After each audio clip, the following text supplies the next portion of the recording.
Well, damn. I think Washington may have still been hungover from all the celebrations because today, as they faced the Blue Jackets, it was just not pretty. With Ovi out of the lineup and facing a desperate Columbus team on the brink of elimination, they were absolutely bodied in this game. But in the third, we got a sequence that was downright hilarious and something I can truly say I have never seen before. Midway through the period, after Dubois laid a massive hit on Harris, tempers flared as the boys came together. Alright, makes sense, they would get it all sorted, and out of it, Strome got a roughing. Dubois and Van Riemsdyk both got handed a 10, and while the ref didn't announce it, Voronkov also got a 10-minute misconduct. And the officials reportedly said they had told him, but he doesn't speak any English. He just nodded at him and went to the bench. Me, number 10? Yes.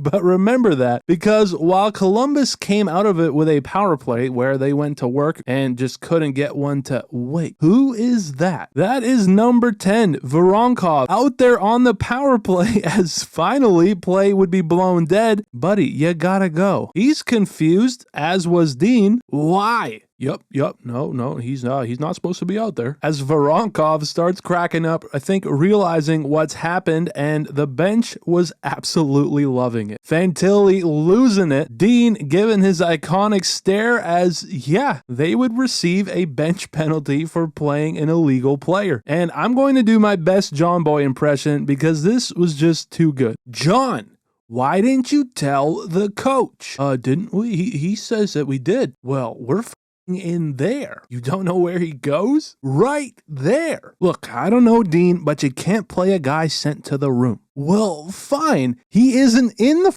fucking room, for sakes. Again, the boys just losing their minds the entire time. Captain America back here at a loss for words himself as the ref says, look, I don't know, but someone should have told him. The f***? He fucking speaks fucking Russian. Hey, it's not my job. It's insane what you're doing. Then why didn't you just say that then? As obviously someone didn't communicate this to the bench properly, but I mean, again, I have never seen such a thing, and even Dean in the end had to have a laugh at it all. Just a crazy sequence. But again, the Capitals got absolutely handled, so if you're interested in a quick recap, they gave Shepard his first start of the season, just his 5th game, and they left him out to dry. He let in his first shot of the game before shortly after letting him another, and this one was absolutely beautiful from Johnson. Filthy stuff to make it 2, but then with under a minute to go, Fantilli would flatten Ryan Leonard, who got rocked. He stayed down while Fantilli going the other way on the rush. What a shift. He would score right after to then make it 3-0.